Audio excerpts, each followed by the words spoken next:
संस्कृताय नमस्कार प्रिय विद्यार्थियों, स्वागत है आपका अपने YouTube चैनल समर्पण संस्कृत क्लासेस पर। आज की क्लास में जैसे कि आप सभी ने थंबनेल देख ही लिया होगा, हम करेंगे पी वाई क्यू। तो सबसे पहले तो आप मेरी बात ध्यान से सुनिएगा, आप फिर मुझे बार बार कमेंट करके बोलोगे। ये जो हमारा एग्ज़ाम है ये है 2018 का एग्ज़ाम। कब का है? 2018 का। तो अभी जो है हमारा सिलेबस जो है वो चेंज हो चुका है, लेकिन व्याकरण का और बहुत सी चीज़ें ऐसी हैं जो मैच खाती हैं आपके सिलेबस से। तो ये इसीलिए उठाया गया है। आप पूछते हो कि व्याकरण से रिलेटेड क्वेश्चन किस प्रकार से आते हैं, या फिर जैसे ये पहला ही क्वेश्चन देख लीजिए, ये सूक्त से रिलेटेड है। तो सूक्त पीजीटी के एग्ज़ाम में पूछे जाते हैं। और पहले ये देखो, ये बच्चों, ये टीजीटी का एग्ज़ाम है। क्या है? टीजीटी का। और पहले टीजीटी के एग्ज़ाम में भी ये सब पूछे जाते थे। तो आपको ये बिल्कुल भी नहीं सोचना है कि हमें ये नहीं आता है या ये हम कैसे करेंगे। आपको सिर्फ़ और सिर्फ मैं जो करवा रही हूँ वो आपको करना है। जैसे मान लीजिए आपको यहाँ पर 60 क्वेश्चन है मान लीजिए टोटल, तो यहाँ पर आपके लगभग 30 प्लस ठीक हो रहे हैं। तो आपको ऐसा नहीं करना है कि आप डिमोटिवेट हो जाओ। आपको क्या करना है? आपको करना है कि मैम जो करवा रही है, मीन्स कि मैं जो करवा रही हूँ, तो वो भी आपको याद रखना है। क्योंकि पीवाईक्यू करने से हमारा क्या होता है? पीवाईक्यू करने से जो आगे का एग्ज़ाम होता है वो बहुत सारा क्लियर हो जाता है। तो हम जो चीज़ एक्सप्लेन करने लायक होगी हम उसी चीज़ को एक्सप्लेन करेंगे, बाकी कोई चीज़ हम एक्सप्लेन नहीं करेंगे। और मैं पहले आपको आंसर नहीं बताऊंगी। जैसे ही आप क्वेश्चन देखो तो पहले आप थोड़ा सा मन में इसका आंसर सोच लेना। अगर जैसे मान लीजिए आपने पीजीटी की तैयारी कर रही हैं, क्योंकि ये दोनों के लिए ही होंगे, चाहे वो टीजीटी हो पीजीटी हो, किसी के लिए एक बंधन नहीं है कि आप टीजीटी दे रहे हो तो आप पीजीटी का एग्ज़ाम नहीं देख सकते, आप पीजीटी दे रहे हो तो आप टीजीटी का एग्ज़ाम नहीं देख सकते। क्योंकि दोनों का लेवल जो है बिल्कुल सेम ही होता है, कोई चेंज उसके अंदर नहीं होता। कहीं आप सोचो कि टीजीटी का जो है बस थोड़ा सा डिफरेंस ये होता है कि पीजीटी के अंदर जो है 11वीं 12वीं की पुस्तक अलग से आती है, लेकिन टीजीटी के अंदर नहीं आती है। तो आपको साथ साथ अपना आंसर सोचते हुए चलना है, और फिर मैं बोलूँगी तो वो आप देख लेना कि आपका आंसर सही है या गलत है। लेकिन आपको डीमोटिवेट नहीं होना है। तो चलिए शुरू करते हैं। सबसे पहले हमारा जो क्वेश्चन है वो आता है, तानि धर्माणि प्रथमानि आसन इति कस्य सूक्तस्य ऋचांसो अस्ति। तो मैं पहले ये बता ही देती हूँ कि जो क्वेश्चन सोल्व करने लायक होगा ना, जैसे मान लीजिए कि कोई क्वेश्चन है उसको मुझे डीपली बताना है, तो मैं वही क्वेश्चन आपको डीपली बताऊंगी। तो आप मुझे जैसे मान लीजिए इसके अंदर कुछ बताने लायक है कि नहीं है, मैंने अभी ये एग्ज़ाम देखा नहीं है, लेकिन हम साथ साथ सॉल्व करते चलेंगे। तो आपको ये बिल्कुल भी कमेंट करके नहीं बोलना है कि मैम आप जो है एग्ज़ाम को सॉल्व नहीं करवा रहे हो, आप सिर्फ आंसर बता रहे हो। जो हमारे एग्ज़ाम के लिए इम्पोर्टेंट होगा वो मैं आपको साथ साथ करवाते हुए चलूँगी। तो चलिए शुरू करते हैं फिर से कि तानि धर्माणि प्रथमानि आसन इति कस्य सूक्तस्य ऋचांसो अस्ति। तो इसमें कुछ भी हमें याद करने की वो ज़रूरत नहीं है कि इसको एक्सप्लेन करिए या कुछ भी। तो सिर्फ आपको ये याद रखना है कि ये जो सूक्ति है, तानि धर्माणि प्रथमानि आसन, तानि अर्थात वह धर्माणि धर्मों के प्रथम कहे गए हैं। तो ये कौन है? पुरुष सूक्त से लिया गया है। कहाँ से? पुरुष सूक्त से। जो हमारे सूक्त आते हैं ना, सूक्त चाहे वो पीजीटी के एग्ज़ाम में जैसे दे रखे स्पेशल, तो वो इसी प्रकार की सूक्तियाँ पूछी जाती है सूक्त से रिलेटेड, या फिर सूक्त संख्या पूछ ली जाती है, या फिर सूक्त के ऋषि पूछ लिए जाते हैं। तो ये सब आपको ध्यान से याद कर लेना है। तो यहाँ पर हमारे पहले क्वेश्चन जो है 91 नंबर का पहला आंसर सही हो जाएगा। फिर है प्रकृते अन्यस्य संशय प्रतिभा उत्थित है कस्य अलंकारस्य लक्षणम। तो ये जो है किस अलंकार का लक्षण है? आप मुझे कमेंट कर करके पूछते हो कि मैम क्या अलंकार का लक्षण भी पूछा जाता है, तो ये आप यहाँ पर देख सकते हैं। तो ये किस अलंकार का लक्षण है? ये है संदेह अलंकार का। कैसे हमें ये ज्ञात हो रहा है कि ये संदेह का है? यहाँ पर आप इस शब्द को देखिए, संशय, और संशय का मतलब ही क्या होता है? संदेह। संदेह क्या होता है? संदेह। तो आप किसी भी एग्ज़ाम में जब उसकी तैयारी कर रहे हो अलंकार की, तो आपको क्या करना पड़ता है? आपको सिर्फ और सिर्फ पहचान करनी पड़ती है। आपको अलंकारों को रटने की आवश्यकता नहीं है।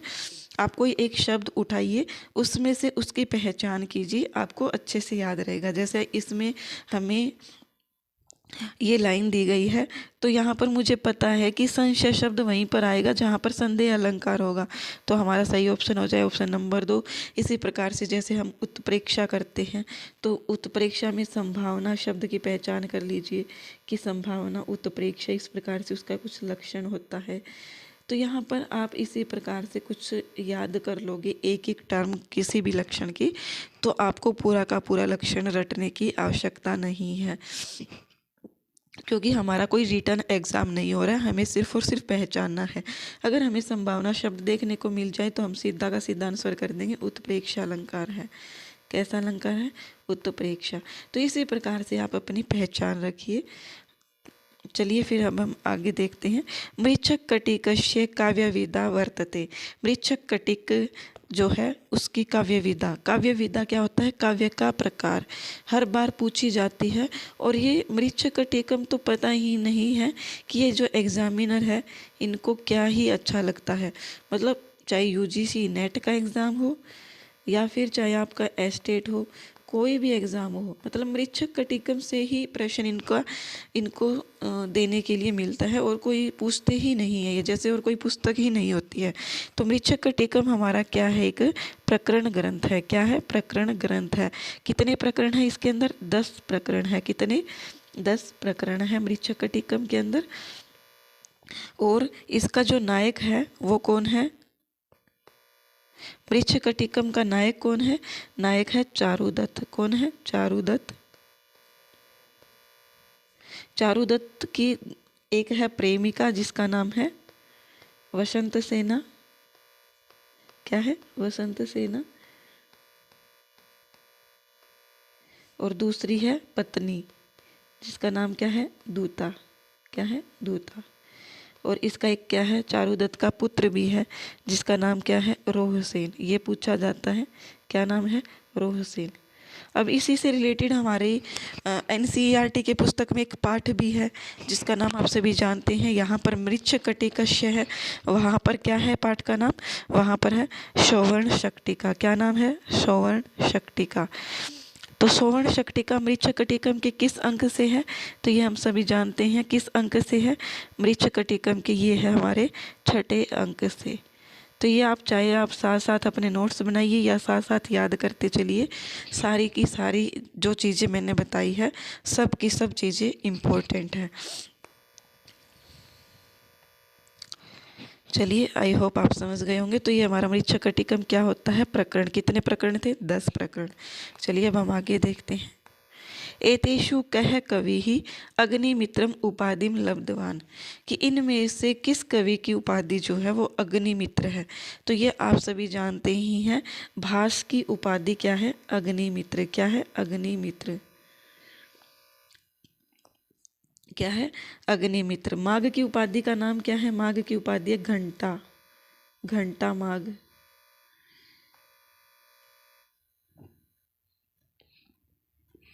तो ये आप अच्छे से ध्यान रखिएगा। फिर है रघुवंश कह ग्रंथ है कवि प्रथम पद्धति नामना कथित है। रघुवंश में कह कौन सा ग्रंथ कवि प्रथम पद्धति नाम से प्रसिद्ध है? तो यहाँ पर क्या हो जाएगा हमारा? नंबर 1 रामायण। क्या हो जाएगा? रामायणम। कवि प्रथम पद्धति, तो जो हमारे वाल्मीकि जी है वो पहले कवि ही माने जाते हैं, यही समझ लीजिए आप, क्योंकि उन्होंने ही सबसे पहले रामायण की रचना की थी। तो कवि प्रथम पद्धति, तो ये हमारा रामायण सही हो जाएगा। वो भी रघुवंश के अंदर दे रखा है, तो ऐसे ही हमें समझ जाना चाहिए। फिर आता है हमारा त्यज धातो लंग लकारे उत्तम पुरुष बहुवचने किम रूपम सात। तो यहाँ पर क्या रूप हमारा हो जाएगा?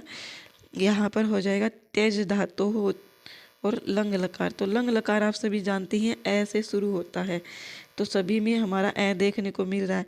अब हम क्या करेंगे, उत्तम पुरुष के बहुवचन में, क्या है, उत्तम पुरुष के बहुवचन में देखते हैं।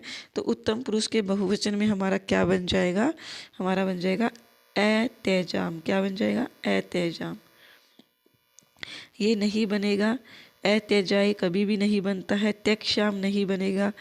तो यहाँ पर ये हमारा ए तेजाम सही हो जाएगा। फिर आता है हमारा कालिदास है कमाश्रमम सर्व उपकार शम है आश्रम है कथ्यति। तो यहाँ पर ये हमारा क्या हो जाएगा,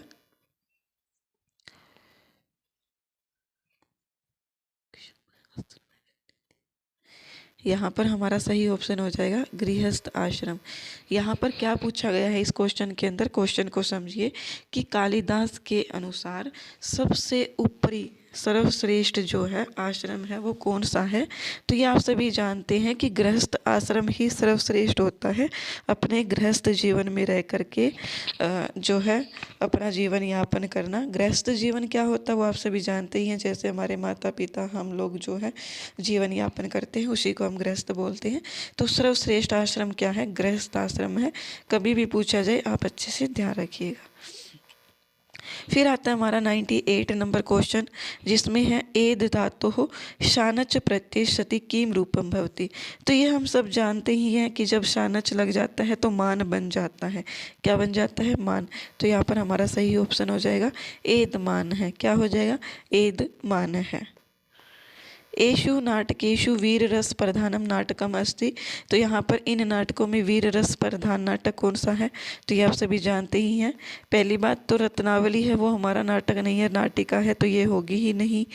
विक्रम और वर्षियम ये एक त्रोटक है, तो ये भी नहीं होगा।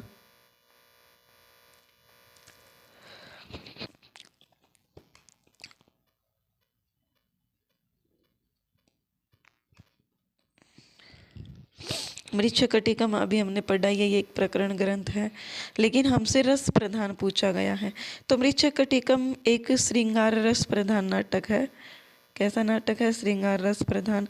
क्यों, क्योंकि इसके अंदर चारुदत्त और वसंत सेना के प्रणय का वर्णन किया गया है। विक्रम और वर्षियम में विक्रम की और उर्वशी का वर्णन है। रत्नावली में जो है हमारी नाटिका है, इसके अंदर भी वीर रस प्रधान नहीं है। इसमें भी रत्नावली सागरिका और उद्यन का प्रेम वर्णन ही है। तो वेणी संहार, वेणी संहार किसकी रचना है, भट्ट नारायण की है। किसकी है, भट्ट नारायण की है। तो इसी वजह से यहाँ पर भट्ट नारायण की है। और इसके अंदर वेणी संहार आप सभी को पता ही है कि इसके अंदर कहानी क्या होगी, वेणी अर्थात चोटी, संहार अर्थात बांधना। कि युधिष्ठिर ने क्या किया था, शायद भीम ने दुर्योधन की जांग को तोड़ करके या उसको नष्ट करके अपने खून से जो हाथ भरे हुए थे उससे उसकी चोटी बांधी थी। ऐसी ही कुछ कहानी है इसमें, शायद मैंने इसको पढ़ा नहीं है, लेकिन मुझे जहाँ तक याद है इसके अंदर यही वर्णित है। तो वेणी संहार हमारे भट्ट नारायण के द्वारा लिखित है और ये कैसा नाटक है, वीर रस प्रधान नाटक है। फिर आता है हमारा महावीर चरितम। महावीर चरितम भूतिना वीरचेते अस्मिन् नाटके महावीर शब्दस्य किम तात्पर्य। तो यहाँ पर महावीर शब्द का तात्पर्य क्या है, तो ये हमें कभी भी हनुमान नहीं करना है। वैसे हम हनुमान जी के लिए ही महावीर शब्द पढ़ते हैं, लेकिन यहाँ पर महावीर चरितम किसने लिखा है, भवभूति ने। तो देखो मैं भवभूति की 3 रचना है बताती हूँ। भवभूति जी की 3 रचना है जो प्रसिद्ध है और एग्जाम में यही देखने को मिलती है। पहली है हमारी मालती माधव, मालती माधव। दूसरी है उत्तर रामचरितम, उत्तर रामचरितम। और तीसरी है हमारी महावीर चरितम, महावीर चरितम। तो यहाँ पर जो है प्रिय विद्यार्थियों, उत्तर रामचरितम के अंदर भी जो है उत्तर रामचरितम के अंदर भी राम का ही चरित्र का वर्णन है। तो यहाँ पर जो महावीर चरितम है ना, महावीर चरितम, इसको आप ऐसे याद रख सकते हो कि उत्तर रामचरितम के रचयिता भवभूति है, तो उत्तर रामचरितम में राम का वर्णन है। इसी प्रकार से ये जो महावीर शब्द तात्पर्य है ना, यहाँ पर ये महावीर शब्द क्या है, राम है। क्या है, राम। हनुमान जी नहीं होंगे, तो ये आप अच्छे से ध्यान रखिएगा। चलिए अब हम आगे करते हैं। धिक इति अव्यस्य सम्यक अर्थ है स्यात्। तो यहाँ पर मैंने आपको अव्यय करवाए हैं अच्छे से, तो मुझे नहीं लगता कि आपको इसमें कोई दिक्कत होगी। बिल्कुल आसान सा है।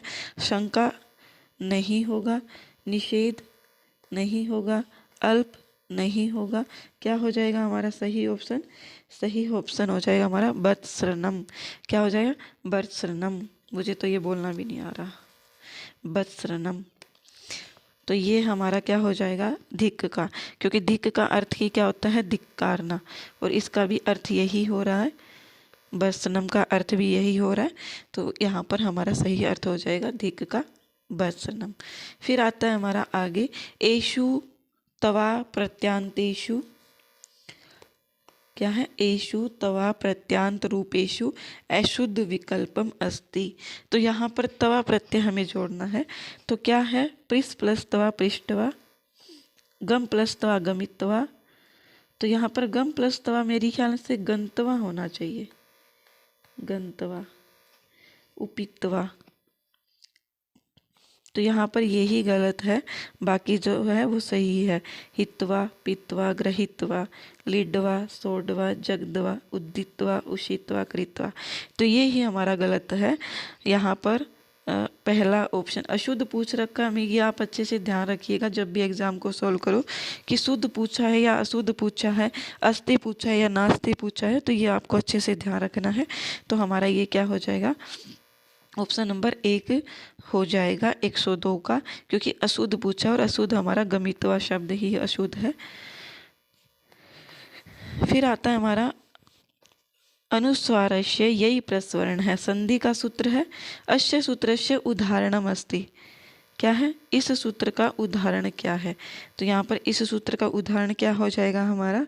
इस सूत्र का उदाहरण हो जाएगा सम प्लस कित, सम प्लस कित। क्या हो जाएगा? सम प्लस कित। और ये सूत्र क्या कहता है कि ये जो आगे क है ना, इसी के अनुसार ये जो अनुस्वार है ये इसमें बदल जाएगी, मतलब क वर्ग का ही 5वां अक्षर हो जाएगा, चाहे सामने कुछ भी हो। जैसे मैंने उस दिन बताया था, मैंने आपको अम प्लस कित ये बताया था मैंने आपको, आपको याद हो तो अंकित शब्द में ये जो क है ना, क, ये ऊपर वाला अनुस्वार इस क का 5वां हो जाएगा। तो क्या बन जाएगा? अंकित। क्या बन जाएगा? अंकित। इसी प्रकार से इसका सही उत्तर क्या हो जाएगा? संकित है। क्या हो जाएगा? संकित है। और ये हमारा क्या हो रहा है? सत प्लस मति सन्मति। तो यहाँ पर ये क्या हो रहा है? सत प्लस मति, सत प्लस मति।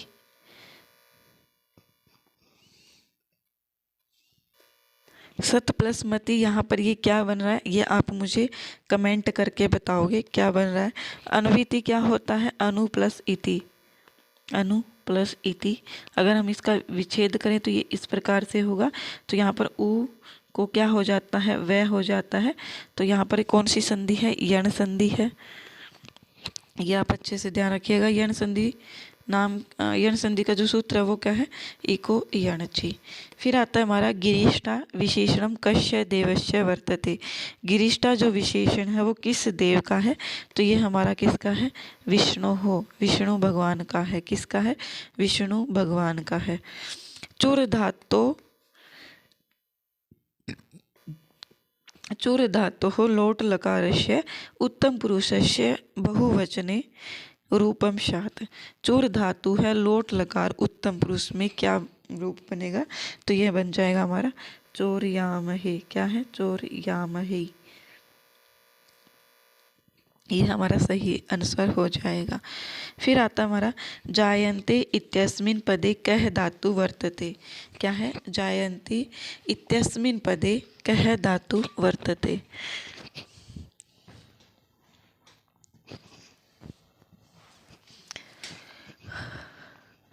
तो यहाँ पर हमारी धातु कौन सी सही हो जाएगी? जायन्ते इत्यस्मिन् पदे कः धातु वर्तते। तो यहाँ पर ये जो जायन्ते शब्द है इसके अंदर धातु कौन सी है ये हमसे पूछा गया है। कौन सी धातु हो जाएगी इसके अंदर? जन धातु। कौन सी धातु? जन धातु। तो ये आपको याद रखना है। वारी शब्दस्य तृतीयायाः रूपम अस्ति। क्या है? वारी शब्द का तृतीया रूप क्या है? तो यहाँ पर हमें पता होना चाहिए कि अस्ति दे रखा है, नास्ति नहीं है, इसलिए हमें यही देखना पड़ेगा। वारी, वारिणी, वारिणी, वारी, वारिणी, वारिणी, वारिणा, वारिणा होगा कि वारिणी? तो यहाँ पर देखो वार एक शब्द बनता है हमारा तृतीया में, वारिणा, वारिभ्याम और वारिभिः। तो यहाँ पर जो है ना तो वारिणा दिया गया है ना ही वारिभिः दिया गया है, तो ये तीनों तो होंगे नहीं। फिर हमारा पास रहता है तृतीया का द्विवचन, तो ये हमारा सही हो जाएगा, वारिभ्याम। तो आप ये एनालिसिस भी करना है। कहीं आप ये सोचो कि मैम जी यहाँ पर तो चारों के चारों ऑप्शन के अंदर वारिणा शब्द है ही नहीं, तो ये इसका कोई आंसर ही नहीं होगा। आपको ये देखना है कि कहीं द्विवचन दिया हो, कहीं बहुवचन दिया हो। तो यहाँ पर हमारा पहला ऑप्शन इसका सही हो जाएगा। फिर है अनुप्रास छंद से रिलेटेड, शब्द साम्यम वैषम्ये अपि सवरस्य यत् इत्यत्र शब्द साम्यम पदेन किम सूच्यते।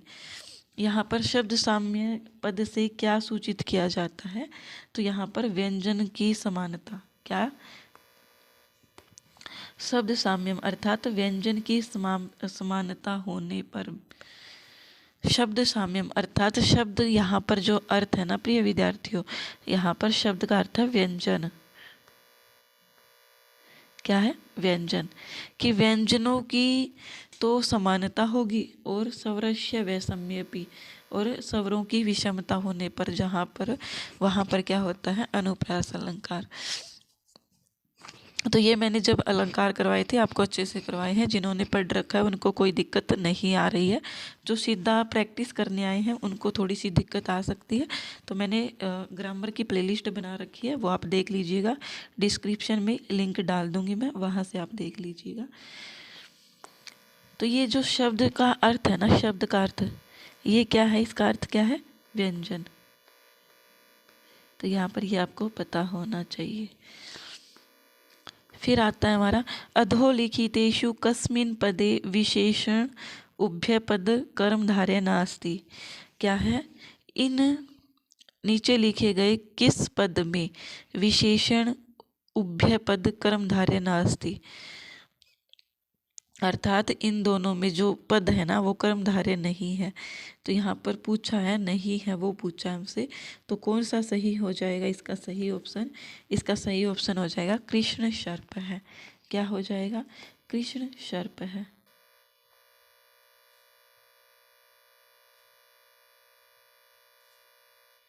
कृष्ण सर्प सही हो जाएगा।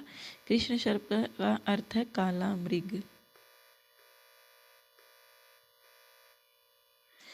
रक्त कृष्ण है चराचरम कृताकृतम।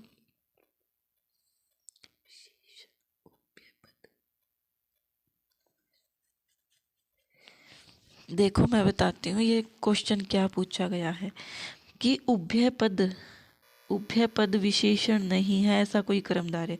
तो यहाँ पर देखो प्रिय विद्यार्थियों, रक्त शब्द है वो होता है लाल, लाल। कृष्ण शब्द है वो होता है काला। तो यहाँ पर आप कृष्ण को कृष्ण कन्हैया लाल समझ करके इसको मत टिक कर देना। कहीं आप बोलो कि मैम आपने रक्त कृष्ण क्यों नहीं बताया जब कृष्ण सर्प हो सकता है सही, तो ये क्यों नहीं हुआ? तो ये जो दोनों पद है ना, ये जो दोनों पद है, ये भी और ये भी, ये सभी जो पद है ना, ये दोनों के दोनों ही, मतलब ये भी दोनों अक्षर, ये भी दोनों अक्षर, ये भी दोनों अक्षर विशेषण है। लेकिन यहाँ पर क्या है? कृष्ण तो विशेषण है, लेकिन सर्प जो है वो एक क्या है? संज्ञा है। क्या है? संज्ञा। तो यहाँ पर यही आपको पूछा गया था, नास्ति पूछा गया था। तो ये नास्ति हमारा ऑप्शन नंबर 4 सही हो जाएगा। फिर हमारा आता है नैनम छिन्दति संस्त्राणी नैनम दहति पावकः पंक्तिर इयम कम उद्देश्य उदीरिता। मैं आपको इससे रिलेटेड एक बात बताती हूँ। मैं एमए में थी, एमए क्लास में, और इतना अच्छे से पढ़ रखा है, ये जगह जगह मैंने सुन रखा है कि नैनम छिन्दन्ति शस्त्राणी नैनम दहति पावक है। आगे भी कुछ पंक्ति आती है इसके अंदर। तो ये जो है ये आत्मा के विषय में है। ये किसके विषय में? आत्मा के विषय में। और हमसे एग्ज़ाम में पूछा गया था कि ये किसके विषय में दिया गया, और मैंने पता क्या कर दिया वहाँ पर, मतलब उस अकॉर्डिंग शायद ऑप्शन में मन कुछ था, नहीं नहीं नहीं, मन नहीं था, विद्या था, विद्या। और मैंने विद्या को टिक कर दिया। तब मैं इतनी इंटेलिजेंट होती थी, और मैंने विद्या सही कर दिया, आत्मा को छोड़ दिया। तो ये जो श्लोक है ये आप सभी जानते ही हैं, ये आत्मा से रिलेटेड है। तो पंक्ति रियम कम उद्देश्य उदीरिता, तो आपको मेरी जैसी गलती बिल्कुल भी नहीं करनी है। इसका अर्थ क्या है थोड़ा सा ये बता देती हूँ।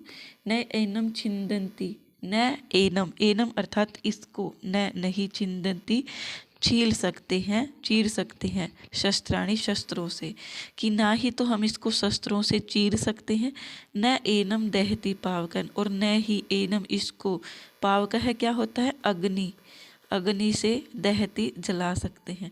कि यह जो आत्मा है ना, इसको न तो हम शस्त्र से चीर सकते हैं और न ही आग से जला सकते हैं, और ना ही इसको वायु से हम उड़ा सकते हैं ऐसा कुछ, और ना ही हम इसमें इसको जल में डुबा सकते हैं। तो इस प्रकार से ऐसा कुछ श्लोक है। ये मुझे अच्छे से याद नहीं आ रहा है, क्योंकि मैंने आपको बताया ये पहले कि मैंने आपके सामने ही अभी इसको देखा है, मुझे इतना समय नहीं मिल पा रहा है। मैं आपको टाइम दिखाती हूँ, देखो 9:30 हो चुकी है, और मैं रात को क्लास रिकॉर्ड कर रही हूँ, क्योंकि दिन में मुझे अपने लिए भी पढ़ना होता है। तो प्लीज़ थोड़ा सा आप लोग सपोर्ट किया कीजिए और क्लास को शेयर कर दिया कीजिए। तो यहाँ पर जो हमारा क्वेश्चन नंबर है 111, एतेषु घ प्रत्यांतेषु शब्देषु कस्मिन् विकल्पे सर्वे शब्दा शुद्धः न सन्ति। मतलब घ प्रत्यय हो, कैसा? घ प्रत्यय, और किस विकल्प में सभी शब्द शुद्ध नहीं है। तो यहाँ पर संयाम है, भाव है, राम है, तो कौन से में सभी शुद्ध नहीं है? तो ये है हमारा विद प्लस घ वेद है। यहाँ पर ये हमारा यही गलत होगा। वेद है तो सही है, लेकिन घ प्रत्यय से शायद या तो कोप है शब्द या फिर श्याम है शब्द, इन दोनों में से कोई गलत है, बाकी सब सही है। पठ प्लस घ पाठ है, हस प्लस घ हास है, चल प्लस घ चाल है, और वद प्लस घ वाद है, मुद प्लस घ मोद है, कर प्लस घ कार है। तो यहाँ पर पता है क्या गलत हो सकता है? यहाँ पर मुझे लगता है कुप प्लस घ से तो कोप बन रहा है, कुप प्लस घ कोप है बन रहा है, लेकिन यहाँ पर गलत जो है वो श्याम है शब्द है। क्या है? श्याम है शब्द है यहाँ पर गलत। इसलिए ये जो वाक्य है यहाँ पर श्याम है शब्द गलत होने के कारण यहाँ पर सही ऑप्शन हो जाएगा हमारा ऑप्शन नंबर 2, क्योंकि यही पूछा गया हमसे कि इनमें से घ प्रत्यांतेषु अर्थात घ प्रत्यय से युक्त जो शब्द है वो किस विकल्प में सभी शुद्ध नहीं है। बाकी तो दूसरा वेद भी सही है, कोप भी सही है, लेकिन श्याम है शब्द जो है वो शुद्ध नहीं है।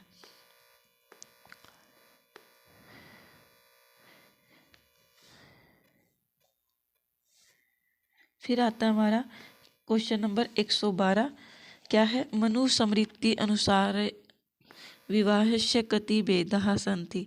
मनु स्मृति के अनुसार विवाह के कितने भेद हैं? तो विवाह के हमारे 8 भेद होते हैं। आपने सुना भी होगा, गांधर्व विवाह, जो जिसको हम लव मैरिज बोलते हैं आज के ज़माने में, उसको गांधर्व विवाह बोला जाता था। राक्षस विवाह बोला जाता है, आर्स विवाह। तो ये सब टोटल मिला करके 8 विवाह होते हैं। ये हमसे अब नहीं पूछे जाएंगे, क्योंकि मनुस्मृति टीजीटी के सिलेबस में तो है ही नहीं, लेकिन फिर भी आपको पता होना चाहिए। वाक् कलह इत्यस्य पदस्य लौकिक विग्रह भविष्यति। वाक् कलह है, इस पद का लौकिक विग्रह क्या होगा? तो यही हमसे पूछा गया है। वाक् कलह है, इसका लौकिक विग्रह क्या है? तो इसका लौकिक विग्रह हो जाएगा हमारा वाचा कल है। क्या हो जाएगा? वाचा कल है। यह आप ध्यान रखिएगा। फिर है अकथितम च सूत्रस्य उदाहरणम नास्ति। बहुत बहुत अच्छे से करवाई है मैंने सभी की सभी अकथितम च सूत्र। इसमें 16 धातुएं आती है। ध्रुव है, याच, पच, दंड, रुद्र, प्रच्छ, जी, ब्रू, सांस, जी, मथ, मुस, नी, ह्री, व्री, नी, ह्री, वह, कृष। इस प्रकार से लगभग ये 16 धातुएं हैं। कुछ एक आध रह गई है लगता है मुझे। तो यहाँ पर ये जो 16 की 16 धातुएं हैं उसको पहचानेंगे हम। तो यहाँ पर जो हमारी है मथ धातु, मथ धातु हमारे 16 धातुओं में है, तो ये हमारा सही है। मथ धातु ये रही। फिर है हमारे पास पृच्छ धातु। पृच्छ धातु तो हमारे उसमें है 16 धातुओं में, तो ये भी सही है। मुषणाति तो मुष धातु भी है, तो ये भी सही है। और हमसे पूछा गया उदाहरणम नास्ति, तो उद्यानम निक्षा वनम अस्ति। तो यहाँ पर जो है वो हमारी धातु ही नहीं है जो हमसे पूछी गई है। मतलब 16 अकथितम च सूत्र के अंदर 16 धातुएं आ रही है, तो वो 16 की 16 धातु होनी चाहिए। अगर यहाँ पर कोई और धातु होती तो चारों सही हो जाते, लेकिन हमसे नास्ति पूछा है, तो नास्ति का हमारा आंसर यही होगा, उद्यानम निक्षा वनम अस्ति। तो यहाँ पर जो है हमारी 16 धातुओं में से कोई भी धातु नहीं है, तो ऑप्शन नंबर 4 हमारा सही हो जाएगा। इसी प्रकार से बस आपको एनालिसिस करनी है, तो आपको 16 की 16 धातुएं आनी चाहिए, फिर आपको एग्ज़ाम में कोई भी फेल नहीं करवा सकता है। फिर आता है हमारा 115 नंबर क्वेश्चन। छिन्न इत्यस्मिन् पदे प्रयुक्त प्रत्यय अस्ति। छिन्न में तय प्रत्यय है, साफ साफ पता लग रहा है। जैसे भिद प्लस तय भिन्न हो जाता है, भिद प्लस तय हो तो भिन्न हो जाता है। इसी प्रकार छिद प्लस तय छिन्न प्रत्यय क्या हो जाता है? छिद प्लस तय में छिन्न हो जाता है। तो ये हमारा तय प्रत्यय है। क्या है? तय प्रत्यय है इसके अंदर, तो यह हमारा सही हो जाएगा। छिन्न है शब्द के अंदर। इस प्रकार के कोई भी शब्द हो, जैसे भिद प्लस तय भिन्न है, छिद प्लस तय छिन्न है, तो ये आपको अच्छे से ध्यान रखना है। नए कोई प्रत्यय नहीं होता, क्षत्रिय प्रत्यय ऐसा नहीं होता है, नंग प्रत्यय भी नहीं देखा है मैंने तो कभी। तो यहाँ पर एश होगा, लेकिन यहाँ पर हमारा तय ही प्रत्यय सिर्फ। एषु असंगत विकल्पम चिन्हवन्तु। इनमें से हमें क्या करना है? असंगत विकल्प चुनना है। तो कौन सा असंगत विकल्प है यहाँ पर? तो यहाँ पर है गुणा पूजा स्थानम गुणीसु न च लिंग न च वय है। तो ये जो है ये उत्तर रामचरितम में ही है कि पूजा स्थानम गुणा, गुण जो है वो गुणियों में कोई आयु या फिर लिंग नहीं देख सकता है। कि जो गुण होते हैं वो जरूरी नहीं है कि कोई बड़े आदमी के अंदर ही हो, बड़े मनुष्य के अंदर ही हो, वो छोटे बच्चों में भी हो सकते हैं। कोई आयु या अवस्था नहीं देखी जाती है, या कोई लिंग नहीं देखा जाता है कि ज़रूरी है कि पुरुषों में ही होते हैं गुण, स्त्रियों में नहीं होते, या फिर जो थर्ड जेंडर होते हैं उनके अंदर नहीं होते, या कुछ भी। तो ये सब जो है हमारा सही है। ये उत्तर रामचरितम की ही एक सूक्ति है। फिर है सर्वत्र आर्जवम शोभते। तो ये भी हमारी क्या है? मृच्छकटिकम की है। क्या है? मृच्छकटिकम की ही है। ये भी सही है, ये भी सही है। फिर है हमारी तीसरी, प्रद्वेषो बहुमानो वा संकल्पाद उपजायते। तो ये जो सूक्ति है मैंने कभी भी अभिज्ञान शाकुंतलम में नहीं पढ़ी है। प्रद्वेषो बहुमानो वा संकल्पाद उपजायते, ये सूक्ति हमारे उसकी नहीं है। और ये हमने पढ़ी है महीयांश प्रकृत्यामित भाषिण शिशुपाल वध के अंदर है। ये कौन कहता है? वनेचर कहता है। कौन कहता है? वनेचर कहता है। तो यहाँ पर ये आप ध्यान रखिएगा। तो ये हमारा ऑप्शन सही हो जाएगा 116 का 3 नंबर। फिर आता है हमारा हरीश प्लस रम्य है इत्यस्य संधि पदम अस्ति। तो यहाँ पर हमारा हो जाएगा 117 का क्वेश्चन नंबर 2 सही, सॉरी ऑप्शन नंबर 2 सही हो जाएगा। हरीश प्लस रम्य है, हरि रम्य है। क्या है? हरि रम्य है। ये हमारा ऑप्शन सही हो जाएगा। ऑप्शन नंबर 2 हरि रम्य है, क्योंकि जो ई की मात्रा है उसको क्या हो जाता है? दीर्घ हो जाता है। जैसे हम पढ़ते हैं पुनर्रमते। क्या है? पुनर प्लस रमते।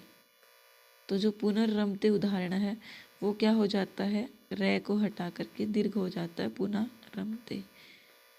तो इसी प्रकार से ये सिद्ध हो जाता है, हरि रम्य बन जाता है।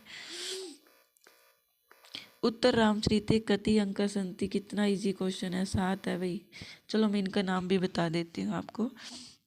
उत्तर रामचरितम में तो सबसे पहले हमारा जो है उत्तर रामचरितम, इसके अंदर किस अंक का वर्णन है, पहले है हमारे पास चित्र दर्शन। क्या है, चित्र दर्शन नंबर 1। दूसरा है हमारे पास चित्र दर्शन, दूसरा हो जाता है हमारा पंचवटी प्रवेश। क्या है, पंचवटी प्रवेश।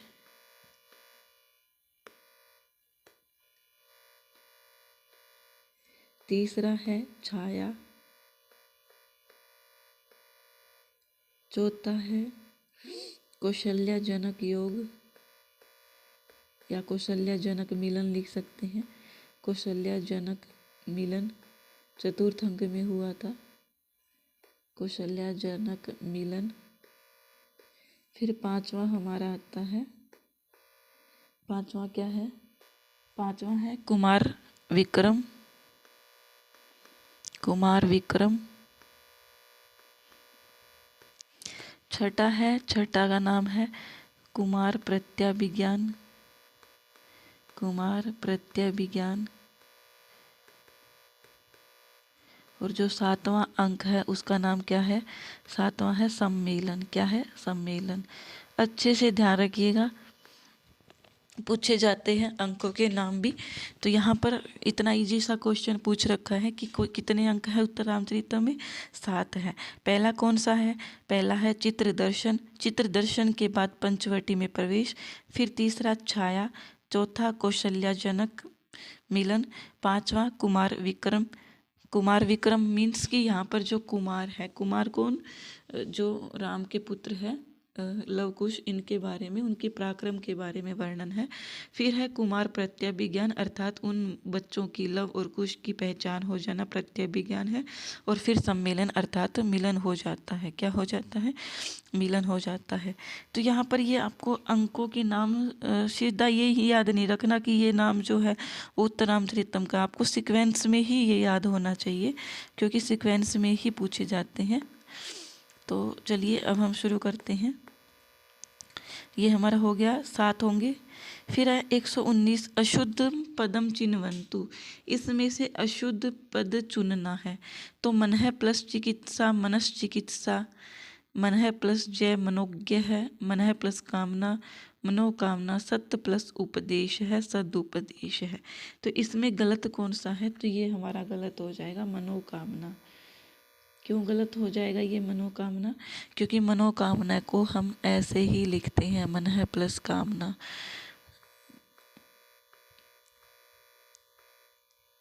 मन है कामना, इसके अंदर जो है ओ की मात्रा नहीं लगाई जाती समस्त पद में भी, इसी प्रकार से इसको लिखना होता है। इसलिए मनोकामना जो है, मनोकामना हम हिंदी में लिख देते हैं, लेकिन संस्कृत में हमें ऐसे ही इसको लिखना होता है।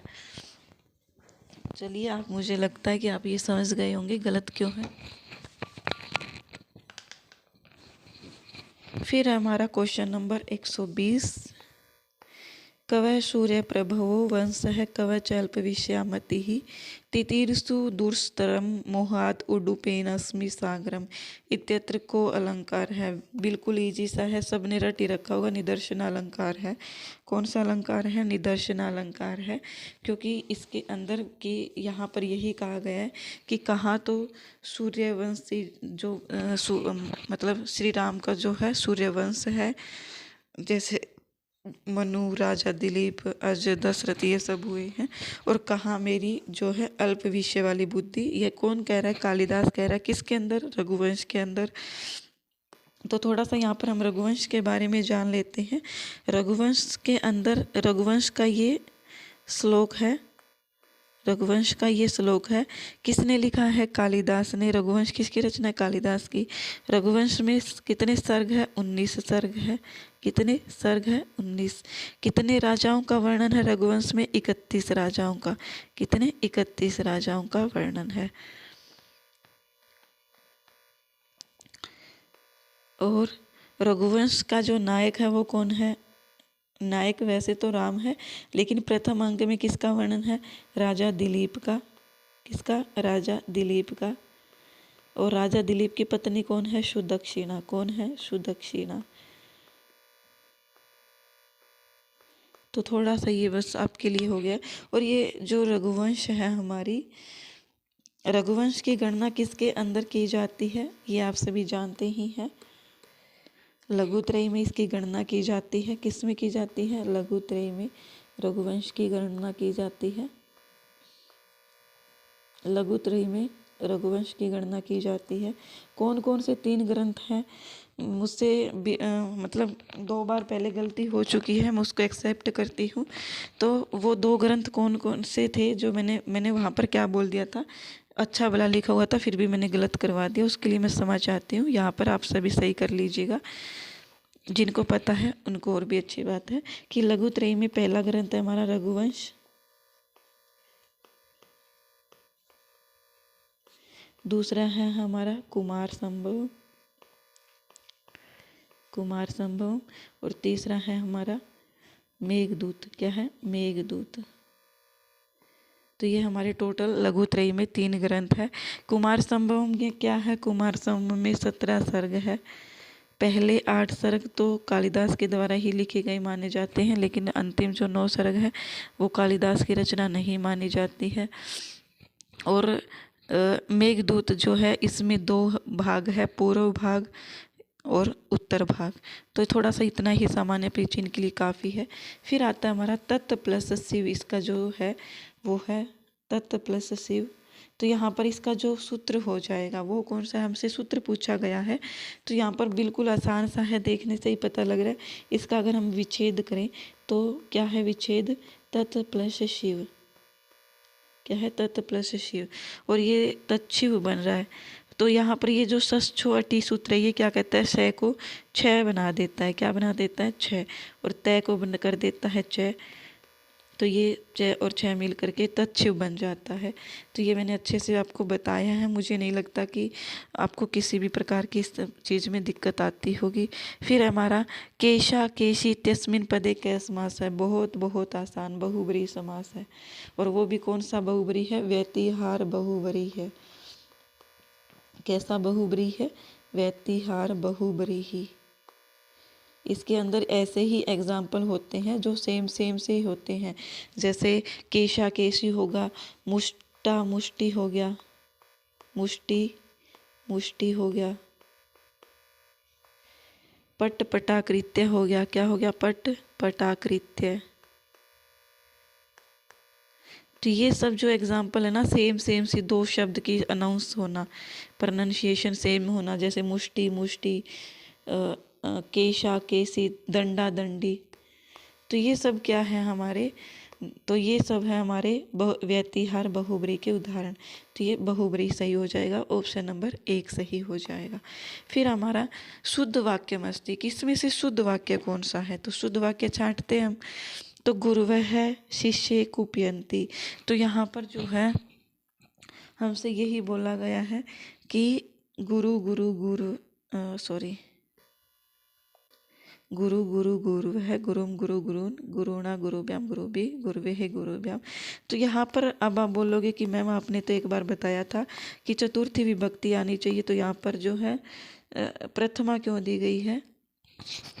तो यहाँ पर प्रथमा इसलिए है, गुरुवः शब्द में प्रथमा है, लेकिन यहाँ पर बोला क्या गया है कि जिसके प्रति क्रोध किया जाता है उसमें चतुर्थी होती है। तो जो गुरु है वो शिष्य के प्रति क्रोध कर रहा है। ऐसा तो है नहीं कि शिष्य गुरु के प्रति क्रोध कर रहा है। तो आपको ये इतना तो थोड़ी सी कॉमन सेंस होनी चाहिए कि गुरु जो है, गुरु वो किसके प्रति क्रोध कर रहा है? शिष्य के प्रति। तो यहाँ पर शिष्य शब्द में चतुर्थी आई है, तो ये बिल्कुल सही है। क्या है? सही है। दूसरा ऑप्शन क्या है? गुरोः शाकम गमिष्यति।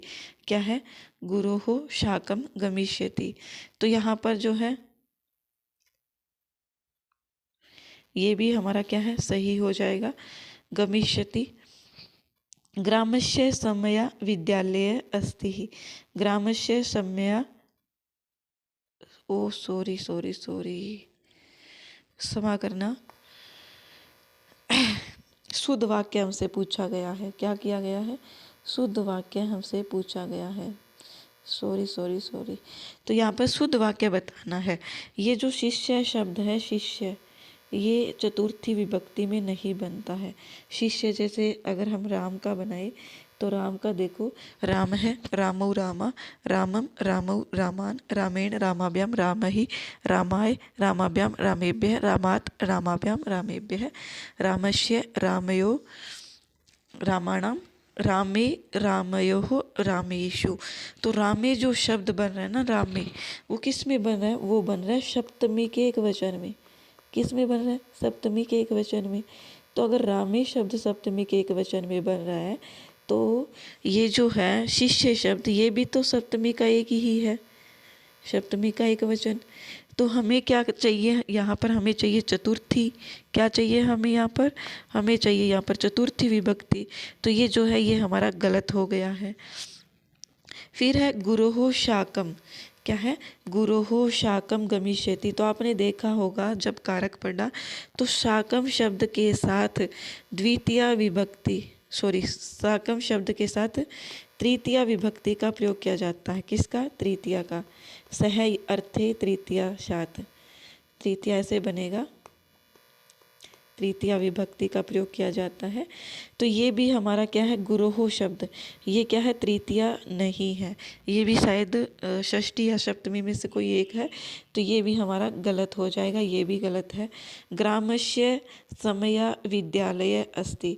तो हमने पढ़ा कि समय, निक्षा, ये सब किसके, इसके योग में कौन सी विभक्ति आती है, समया के योग में द्वितीय विभक्ति आती है, और यहाँ पर षष्ठी का प्रयोग किया गया है।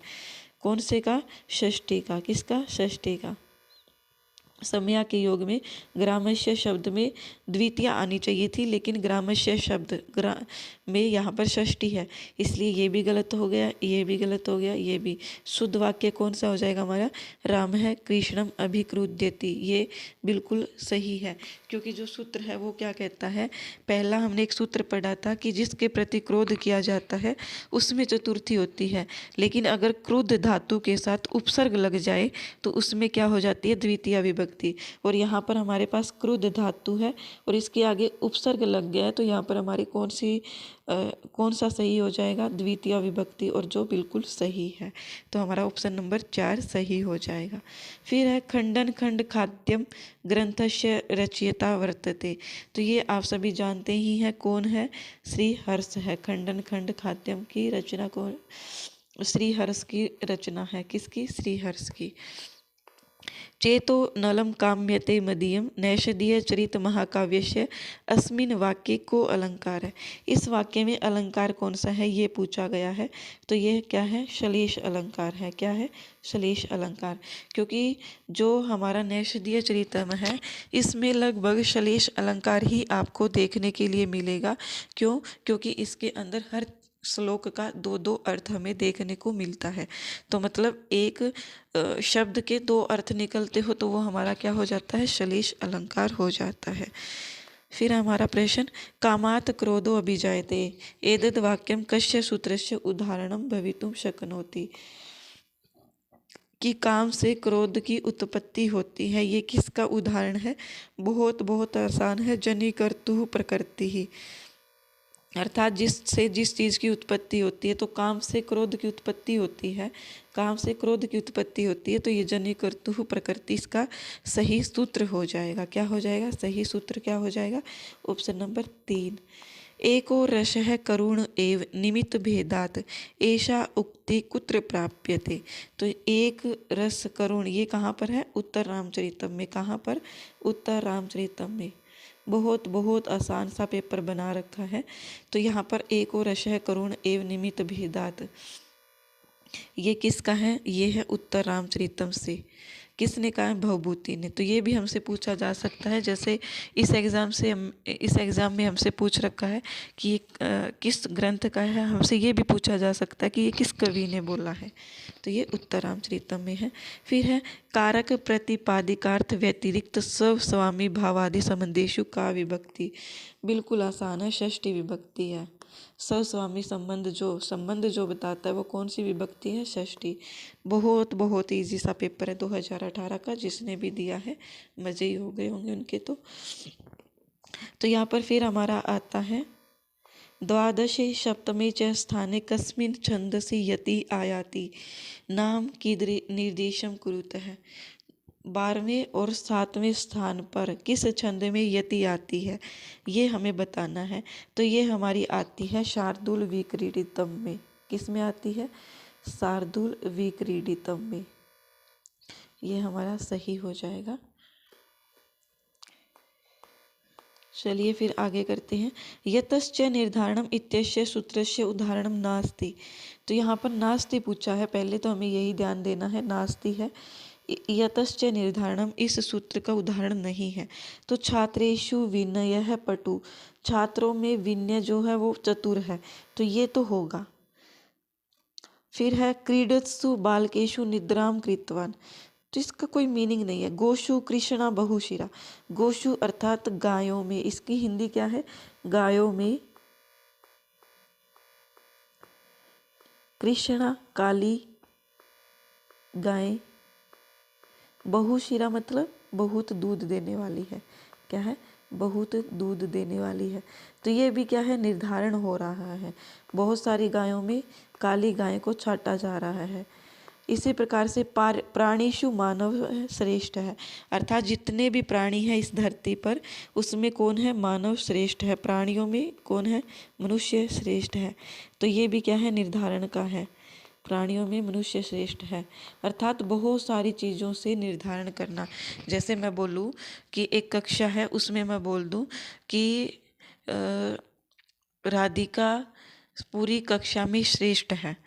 तो यहाँ पर मैंने जैसे ये हिंदी में बोला है, तो संस्कृत में तो आप ऐसे ही बोलोगे कि छात्रेषु विनयः पटु, अर्थात छात्राओं में या छात्रों में विनय जो है वो चतुर है। तो यहाँ पर नहीं है पूछा है, तो ये हमारा सही ऑप्शन क्या हो जाएगा? Option number 2। क्या हो जाएगा? Option number 2। क्योंकि यहाँ पर किसी का निर्धारण नहीं हो रहा है कि कौन श्रेष्ठ है कौन नहीं, यहाँ पर सभी का हो रहा है। तो हमारा ऑप्शन नंबर 2 सही हो जाएगा। निम्नलिखितेषु वर्णेषु ईशत सपृष्टः वर्णा चेतव्यः। ईशत सपृष्ट वर्ण कौन से होते हैं? तो ये क्या है हमारा? ईशत सपृष्ट हमारे होते हैं जो हमारे अंतस्थ होते हैं। क्या होते हैं? अंतस्थ। वही हमारे क्या होते हैं? ईशत सपृष्ट। अंतस्थ में क्या क्या आते हैं? य रे ल व। क्या क्या आते हैं? य रे ल व। तो ये हमारा सही हो जाएगा। चलिए फिर हम आगे देखते हैं। अहम नित्यम वेदम पठामि इत्यस्य कर्मवाच्यम अस्ति। इसका कर्मवाच्य क्या है? जब मैं नित्य वेद को पढ़ता हूँ। तो यहाँ पर जब हम इसको कर्मवाच्य में कन्वर्ट करेंगे तो सबसे पहले तो अहम जो है वो तृतीया में आ जाएगा। अहम आवाम वयम माम आवाम अस्मान मया, तो ये तो होगा ही नहीं। मया होना चाहिए, तो मया यहाँ पर है, यहाँ पर है, यहाँ पर है, ये नहीं होगा। तो पहला ऑप्शन हमने कट कर दिया। फिर है नित्यम वेदा अपठ्यन्ते। तो यहाँ पर जो है वेदम पठामि अपठ्यन्ते का क्या मीनिंग हो जाता है? यहाँ पर या अपठ्यन्ते नहीं होगा क्योंकि पठ्यते है, तो यहाँ पर आप इसको ए नहीं कर सकते हैं, भूतकाल में नहीं लेकर के जा सकते, तो ये भी गलत हो जाएगा। फिर है जो हमारी धातु है, धातु, तो यहाँ पर जो है वो हमेशा किस में चलेगी? पठामी जो धातु है, जैसे यहाँ पर पठ धातु है, वो हमेशा आत्मनेपद में चलती है जब हम कर्तृवाच्य से कर्मवाच्य बनाते हैं। तो कर्मवाच्य की जो धातु होती है वो आत्मनेपद में चलती है। तो हमारा सही क्या हो जाएगा? पठ्यते हो जाएगा। पठनीय नहीं होगा क्योंकि यहाँ पर कोई अन्यर प्रत्यय नहीं हो रहा है, हमें धातु बनानी है और धातु के अकॉर्डिंग हमारा जो है यही सही होगा। आई होप आपको ये क्लास अच्छी लगेगी। थोड़ी सी मैं आप सभी के लिए इतना मेहनत कर रही हूँ, प्लीज़ आप भी क्लास को शेयर कर दीजिएगा। तो यहाँ पर ये हमारा आत्मनेपद हो जाएगा, क्योंकि जो हम कर्तरीवाच्य से कर्मवाच्य में कन्वर्ट करते हैं तो जो हमारा कर्ता है वो अपने ही शब्द रूप के तीसरी विभक्ति का हो जाता है। जैसे अहम का तीसरा विभक्ति का एक वचन क्या है, तृतीय विभक्ति का मया। और पठ धातु किस में बदल जाती है, आत्मनेपद में, तो पठ्यते बन जाता है। तो ये हमारा सही हो जाएगा। 133 का वैनतेह इत्यस्मिन् पदे प्रत्यय अस्ति। तो यहाँ पर प्रत्यय पूछा गया है, तो वैनतेह शब्द जो है इसमें प्रत्यय क्या है, डक प्रत्यय है। क्या है, डक प्रत्यय है। सिर्फ आप याद रखिएगा। यथा उत्तरम मुनीनाम प्रामाण्यम कथन अनुसारेण कस्य मुनेः सर्वाधिकं प्रामाण्यम स्वीक्रियते। यथोत्तरम मुनीनां प्रामाण्यम कथन अनुसारेण कस्य मुनेः सर्वाधिकं प्रामाण्यम स्वीक्रियते। तो यहाँ पर किस मुनि को प्रामाण्य स्वीकार किया जाता है, तो वो हमारा हो जाता है पतंजलि। क्या है, पतंजलि। क्योंकि यथोत्तरम मुनीनां प्रामाण्यम अर्थात जो मुनि बाद में हुए हैं उसी की रचना को प्रामाणिक मानी जाती है।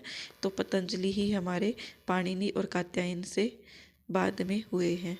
शांताकारं भुजग शयनम पद्मनाभम सुरेशम विश्व आधारम गगन सदृशम मेघवर्णम शुभांगम लक्ष्मीकांतम कमल नयनम योगी भी ध्यानगम्यम वंदे विष्णु भवभयहरम सर्वलोकैकनाथम।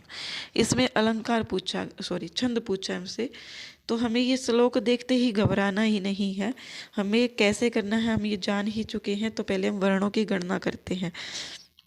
1 2 3 4 5 6 7 8 9 10 11 12 13 14 15 16 17 इसके अंदर अक्षर है। दूसरा गिने 1 2 3 4 5 6 7 8 9 10 11 12 13 14 15 16 17। तो ये भी हमारा क्या है, 17। सभी में 17 है। और 17 किसके अंदर होती है, तो वो होती है हमारी किसके अंदर होती है, 17 हमारे होती मंदाक्रांता के अंदर। किसके अंदर, मंदाक्रांता के अंदर। तो ये हमारा सही ऑप्शन हो जाएगा। झलाम जशो अंते सूत्रस्य उदाहरणम अस्ति। कितना आसान सा पूछा गया है। झलाम जशो अंते, हमने अच्छे से इस सूत्र को देखा है। तो क्या आंसर होगा इसका बताना आप। झलाम जशो अंते सूत्रस्य उदाहरणम अस्ति, क्या है इसका जो है, तो ये हमारा हो जाएगा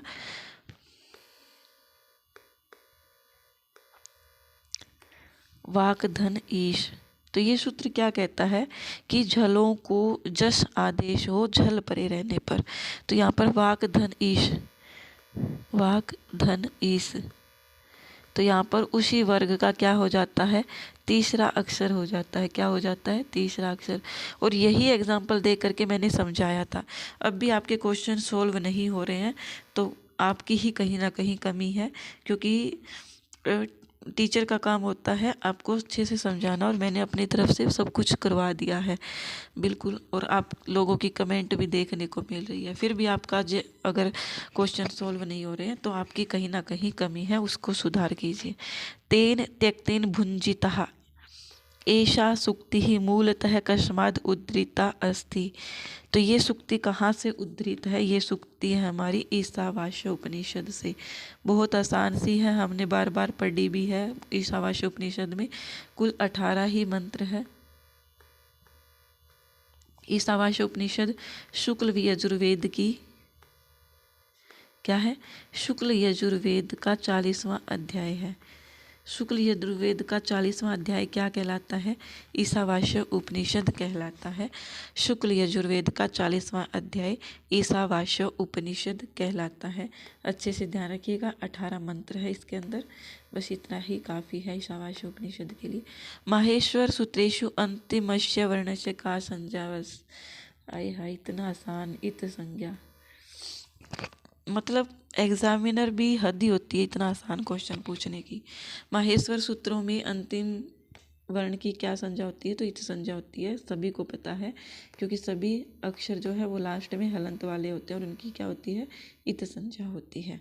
जैसे मैं लिखूं ए, ई, ऊण, तो ये जो न है ये क्या है, इत संज्ञक वर्ण है। इसी प्रकार से जितने भी 14 के 14 माहेश्वर सूत्र है उसके अंदर लास्ट में ऐसे ऐसे दिया होगा, वो सभी इत संज्ञक होते हैं। और एक लण शब्द है, लण, तो उसके अंदर लय के अंदर जो ए है ना, ए, उसको भी कभी कभी संज्ञक वर्ण में गिन लिया जाता है, तो ये भी आप ध्यान रखिएगा। तो टोटल वैसे अगर 15 ऑप्शन में हो तो 15 टिक कीजिएगा, नहीं तो 14 ही संज्ञक वर्ण होते हैं। धातु सूत्र गणों उण आदि इत्येतेषां का संज्ञा भवति, तो यहाँ पर क्या संज्ञा होती है, धातु सूत्र गण उण आदि इत्येतेषां, तो उनकी तो क्या संज्ञा होनी चाहिए, उनकी उपदेश संज्ञा हो जाएगी।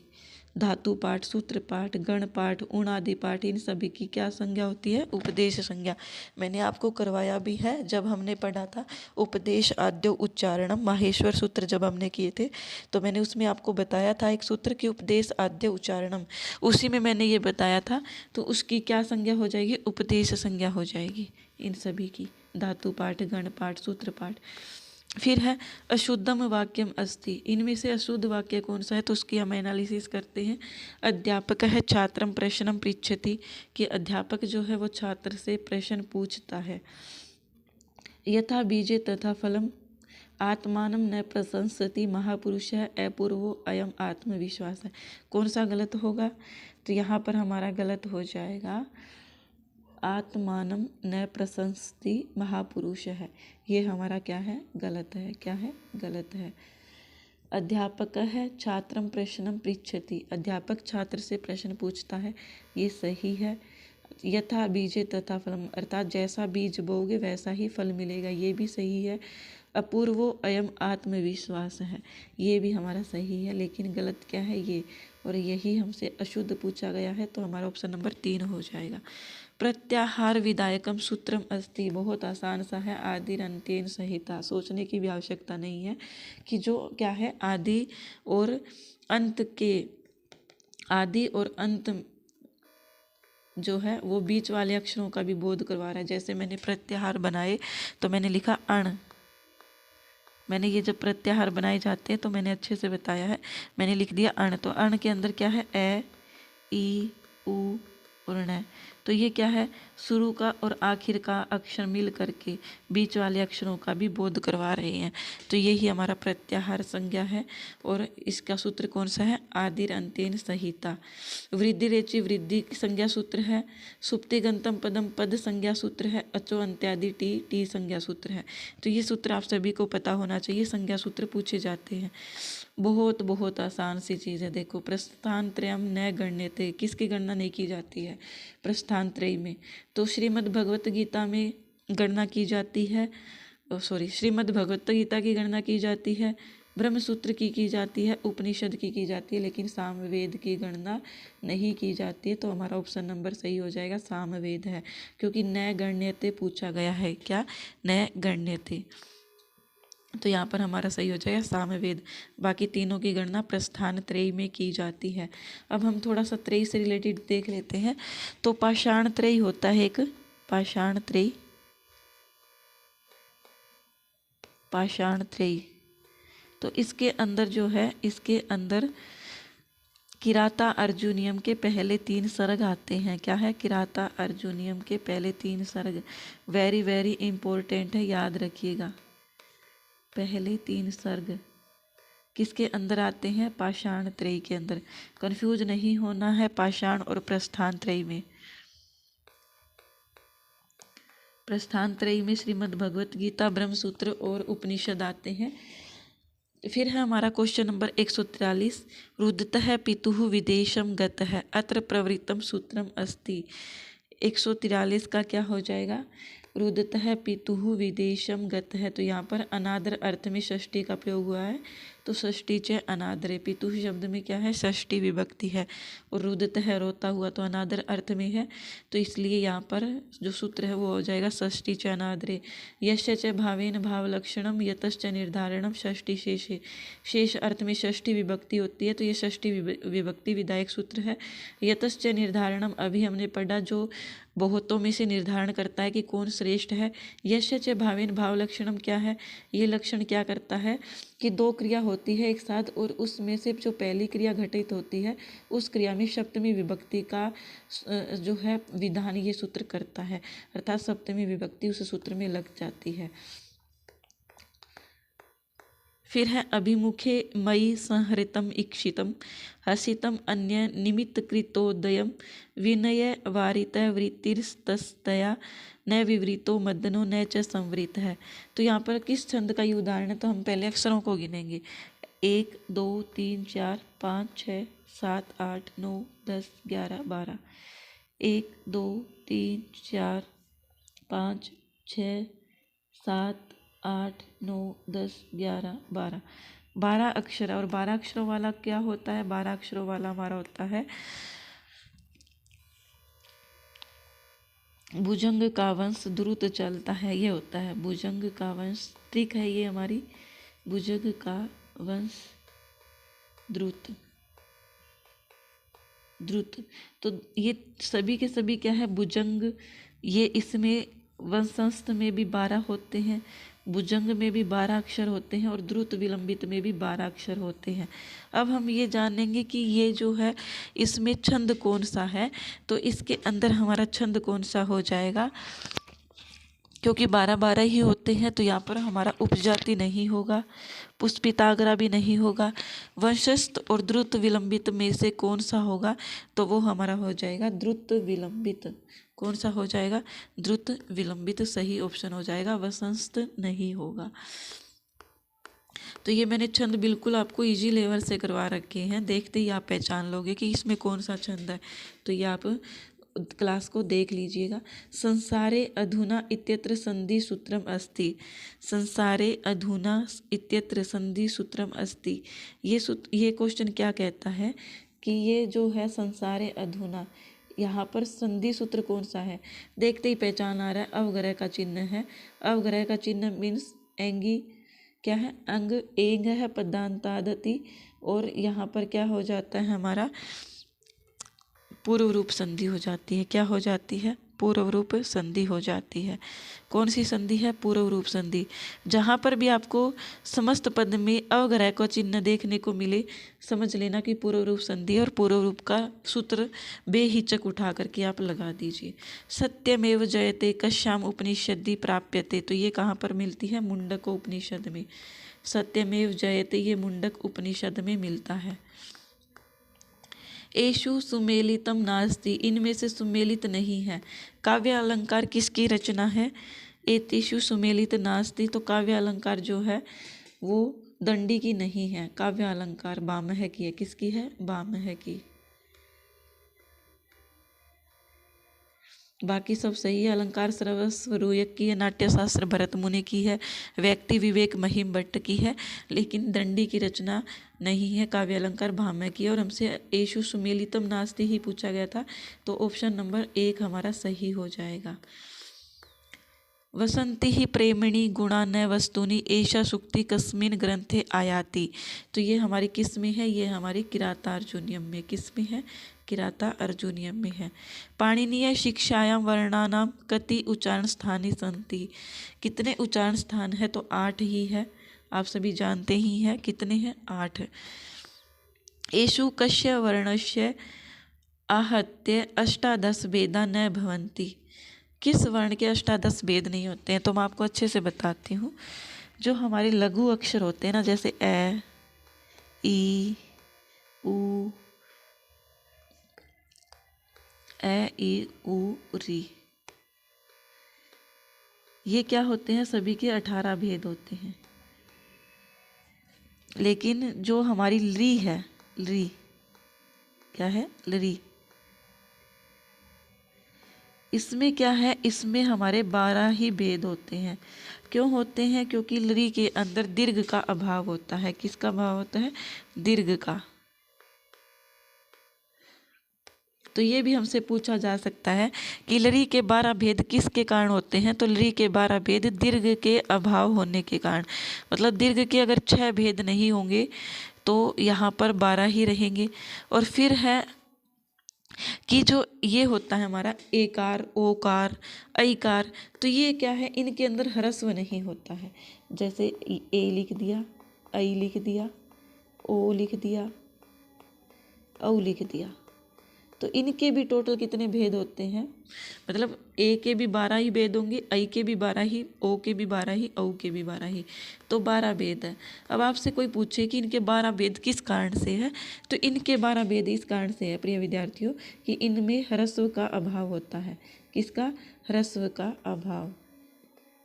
क्योंकि आप सभी जानते ही हैं कभी भी जो ए है उसको हम ह्रस्व में नहीं लिख सकते, ऐ को भी नहीं लिख सकते, ओ को भी, औ को भी। तो ये आप याद रखिएगा, ये आप अच्छे से याद रखिएगा। तो यहाँ पर हमसे प्रश्न में क्या पूछा गया है? एषु कस्य वर्णस्य आहृत्य अष्टादश वेदा न भवन्ति। तो यहाँ पर अकार का 18 भेद होते हैं, इकार के 18 भेद होते हैं, उकार के भी होते हैं, लेकिन एकार के 18 भेद नहीं होते हैं, 12 भेद होते हैं। कितने? 12 भेद। तो ये हमारा सही ऑप्शन क्या हो जाएगा? Option number 4। और किसके कारण होता है? ह्रस्व के अभाव के कारण। अगर ह्रस्व होता तो इसमें भी 18 हो जाता, लेकिन इसमें ह्रस्व नहीं है, तो इसी वजह से यहाँ पर 12 भेद हुए हैं। तो यहाँ पर हमारा जो है ख़त्म होती है क्लास। आई होप आपको ये क्लास पसंद आएगी। प्लीज़ कमेंट करके बताइएगा कि मेरा ये जो प्रयास है वो आपको कैसा लगा। धन्यवाद। बने रहे हमारे साथ इसी प्रकार से इसी चैनल पर। अब हम डेली PYQ करेंगे जिससे आपकी जो है एग्ज़ाम प्रिपरेशन बहुत अच्छी हो जाएगी। धन्यवाद।